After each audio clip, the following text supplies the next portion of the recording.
सभी दर्शकों को जय श्री राम, वंदे मातरम। आज मैं कक्षा 6 पाठ 14 नारियल का बगीचा केरल लेके आ रहा हूं। ये विधा है इसकी यात्रा विश्राम, लेखक संकलित, जैसे कि आप लोगों को पहले भी बताया जा चुका है। तो बगीचा, नारियल का बगीचा केरल। बगीचे का तात्पर्य कि वहां पर उस वृक्ष की मात्रा अधिक रहती है, वह बगीचा कहलाता है। तो केरल में सबसे ज्यादा नारियल पाया जाता है और यहां पर विश्व में भारत का प्राकृतिक सौंदर्य अनूठा है। इसके उत्तर में कश्मीर है तो दक्षिण में केरल। उत्तर में कश्मीर तो दक्षिण में केरल। प्रस्तुत पाठ में केरल राज्य के बारे में लेखक ने विस्तार से वर्णन किया है। केरल के रामकृष्ण जी मुंबई में रहते हैं। वे छुट्टियों में केरल की यात्रा पर जाते हैं। ट्रेन में अधिक भीड़ होने के कारण एक सज्जन उनकी मदद करते हैं। बातों ही बातों में रामकृष्ण केरल की संस्कृति, रहन सहन, खान पान, लोक नृत्य, तीज त्योहार, वन, पशु संपदा तथा पहनावे आदि की जानकारी ट्रेन में बैठे यात्री को देते हैं। यात्री भी बड़े चाव से उनकी बातें सुनता है और रुचि लेता है, उनकी वाक्यों में रुचि लेता है। तो मैंने खिड़की से झांक कर देखा, वही उबाने वाला एक जैसा सपाट मैदान, कहीं कोई एक आध वृक्ष है, ऋषि की तरह चुपचाप धुनी रमाए खड़ा है। तो मैंने जब खिड़की से झांक कर देखा तो क्या देखा कि कहीं एक आध वृक्ष है, कहीं यहां पे, कहीं यहां पे, कहीं भी एक या दो वृक्ष है। अरे लगता है कि जैसे इस भरे संसार में कोई महात्मा ईश्वर की उपासना में लीन है। सोचता हूं कब त्रिवेंद्रम पहुंचूंगा, कब अपनी बिटिया से मिलूंगा। अब तो काफी सयानी हो गई होगी वह। ट्रेन की गति धीमी हुई और शायद कोई छोटा सा स्टेशन था। एक सज्जन हाँफते हाँफते मेरे कंपार्टमेंट की ओर लपके। उनके दोनों हाथों में अटैची, बिस्तर और न जाने क्या क्या वस्तुएं थीं। डिब्बे में वैसे कोई ज्यादा भीड़ नहीं थी, पर दरवाजे पर एक पहलवान नुमा लड़का अड़ा हुआ था जो किसी को अंदर आने नहीं देता था। एक पहलवान लड़का गेट में खड़ा था जो किसी को भी अंदर आने नहीं देता था। उन सज्जन ने बड़ी मिन्नतें की, पर लड़का टस से मस न हुआ, हिला नहीं उस स्थान से। मुझे दया आ गई, बेचारे कहीं प्लेटफार्म पर ही रह गए तो ट्रेन चल पड़ी। वहीं पे रह गए तो क्या होगा, ट्रेन यहां से 9-11 हो जाएगी। मैं अपनी जगह से उठा और बाथरूम जाने के बहाने उस लड़के के पास खड़ा हो गया और लड़का अभी भी उस सज्जन को अंदर नहीं आने दे रहा था। और वे सज्जन थे कि उसी डिब्बे के सामने खड़े इधर उधर चक्कर लगा रहे थे। मैंने लड़के से कहा, बेटा तेरे पिता की उम्र का है। क्या कहते हैं कि बेटा ये आपकी उम्र के हैं और अंदर आकर कहीं खड़ा रह जाएगा, तेरा इसमें क्या बिगड़ता है। लड़के ने मुझे जरा गौर से देखते हुए दरवाजे से हटा। अब दरवाजे से हटा, मैंने उन सज्जन से कहा कि आप अंदर आ जाइए। कंपार्टमेंट में आकर उन्होंने पसीना पोंछना शुरू किया और बोले, आपने मुझ पर बड़ी कृपा की, नहीं तो रात भर इसी प्लेटफॉर्म में पड़े रहना पड़ता। मेरा यहाँ कोई नहीं है, ऐसा उस सज्जन ने उनसे कहा। मैं केरल का हूं जी, उत्तर दिया। मैंने सहज आत्मीयता से कहा, कोई बात नहीं, मेरी जगह में बैठ जाइए। अपनी सीट दी। आप मलयाली होकर अच्छी हिंदी बोल लेते हैं? वे बोले, जी मैं मुंबई में रहता हूं, छुट्टियों में अपने वतन केरल जा रहा हूं। मैं अपनी मातृभूमि केरल जा रहा हूं और पहले बच्चे जा चुके हैं। आप कहां के हैं? तो जी मैं रहता तो अहमदाबाद में हूं, ग्रीष्मकालीन शिविर के लिए मैं भी त्रिवेंद्रम जा रहा हूं। वैसे वहां मेरे जमाई रहते हैं। जमाई यानी दामाद। रास्ते में आपका साथ हो जाएगा, यह तो मैं सोच भी नहीं सकता था। मैंने प्रसन्नता से कहा और उनके सामने उनके सामान को जमाने में मदद करने लगा। इस तरह से वार्तालाप का हम आप भी कहीं जाते हैं तो जो हमारे आसपास बैठे रहते हैं तो हम उनसे पूछते जाते कि आप कहाँ के हैं, कैसे, क्या, सब हालचाल पूछ। क्योंकि हमें उनके साथ ही यात्रा करनी है।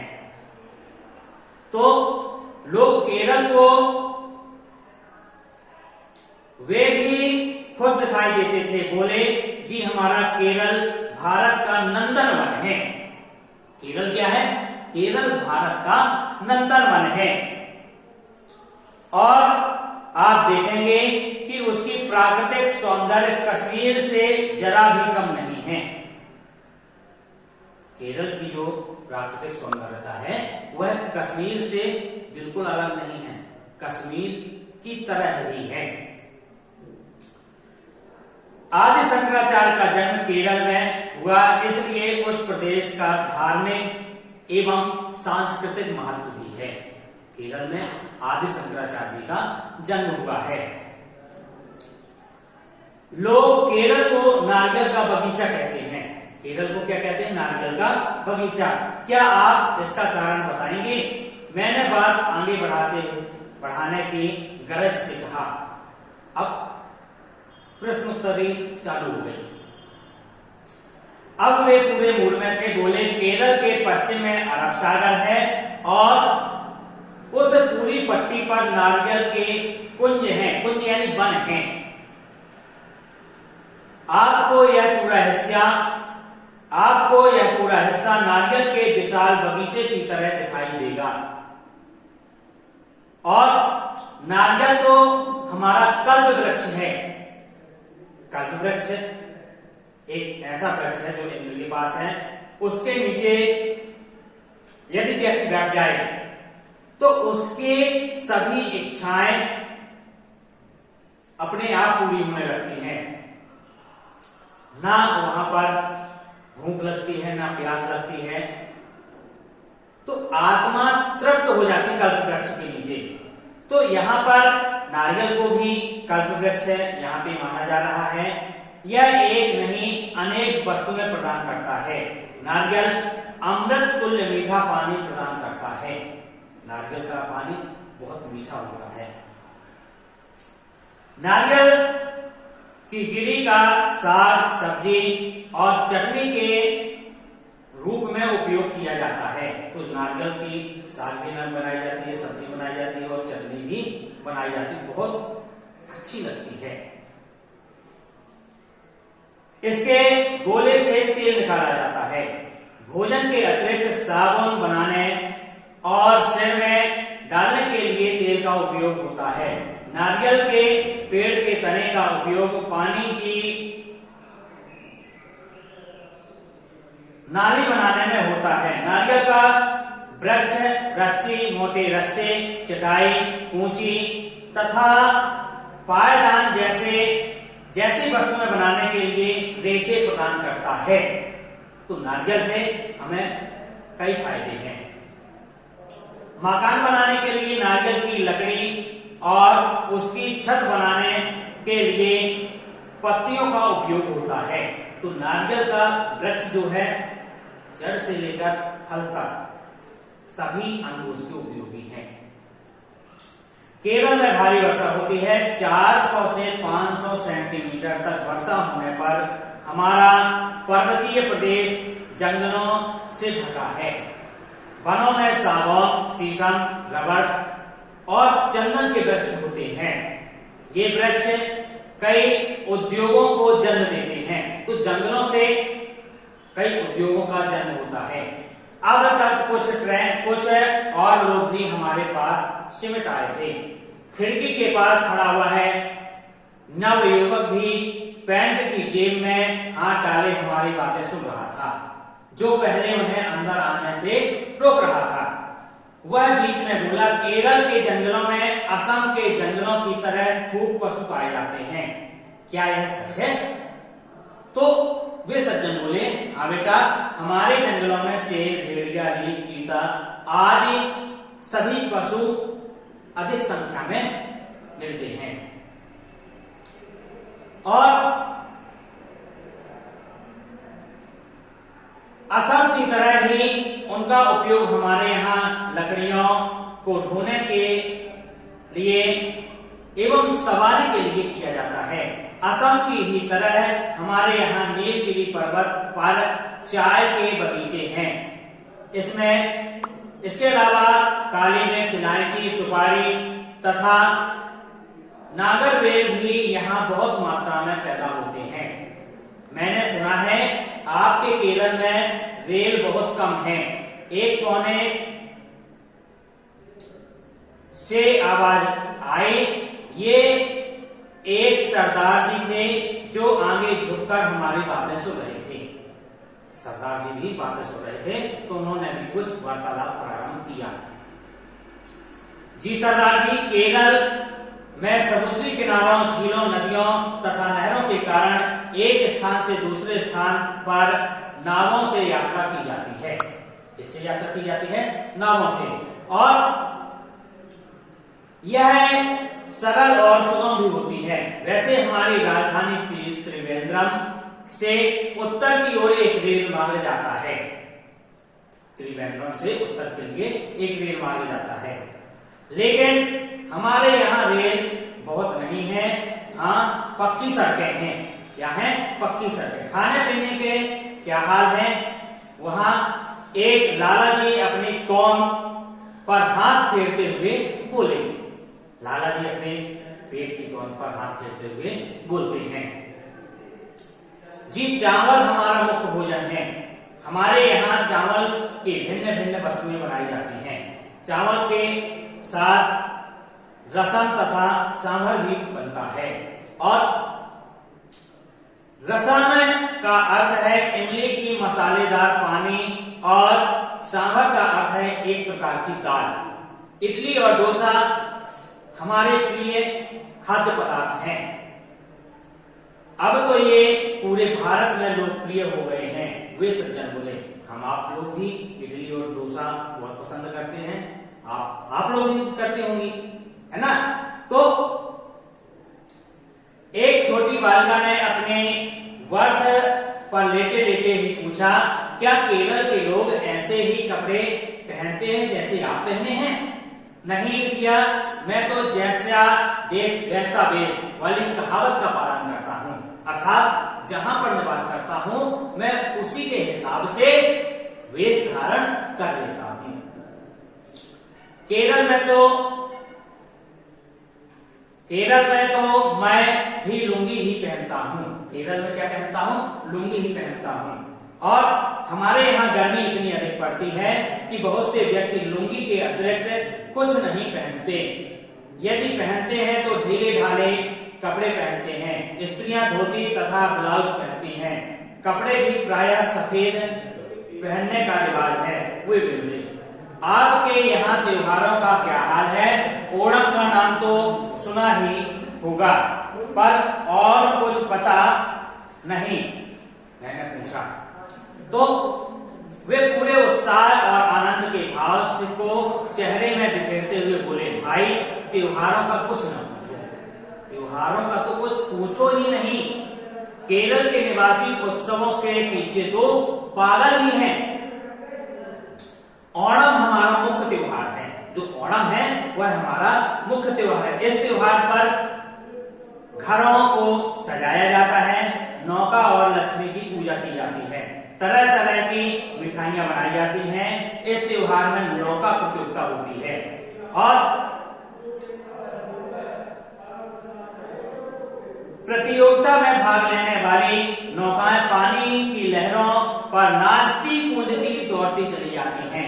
इनमें बैठे हुए लोग मीठे स्वरों में गीत गाते हैं। दोनों किनारों पर दर्शकों की अपार भीड़ जमा रहती है और संगीत और नृत्य के कई कार्यक्रम होते हैं। भाई साहब, केरल के लोग नृत्य और संगीत के बड़े शौकीन हैं। कथकली नामक नृत्य कला हमारे यहाँ ही विकसित हुई है और आज पूरे भारत देश में प्रसिद्ध है। इसमें अनेक कथाओं को नृत्य में ढाला जाता है, अतः इसे कथकली कहा जाता है। कथकली यानी कि उस नृत्य में कई कथाओं का समावेश किया जाता है। शायद कोई बड़ा स्टेशन आ गया था, प्लेटफार्म में काफी शोरगुल था। मैंने खिड़की से निकाला, चाय वाले को बुलाया, फिर उन सज्जन से पूछा, आप चाय लेंगे या कॉफी? अरे आपने अभी तक अपना नाम ही नहीं बताया। मेरा नाम रामकृष्ण मेमन है जी। उन्होंने अपना नाम बताया। क्या बताया? रामकृष्ण मेमन। मेरे लिए काफी मंगवाइए। रामकृष्ण जी ने अपने सहयात्रियों को केरल के बारे में और भी कुछ सारी बातें बताई। बातचीत में यात्रा की कितनी आसानी से पूरी हो गई, इस बात का पता ही नहीं चला। तो हम आप लोग कहीं जाते हैं तो अपने आसपास बैठे व्यक्तियों से वार्तालाप करते हैं और एक परिवार के सदस्य जैसे वो हो जाते हैं, पर हमें सतर्क रहना चाहिए, क्योंकि साधु के वेश में डाकू भी उपलब्ध रहते हैं। इसे वाक्यों के साथ जय हिंद, जय भारत।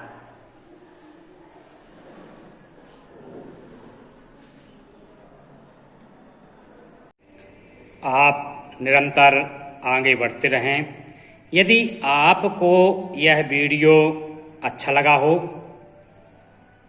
तो लाइक, शेयर, यदि नए हों तो सब्सक्राइब करना ना भूलें।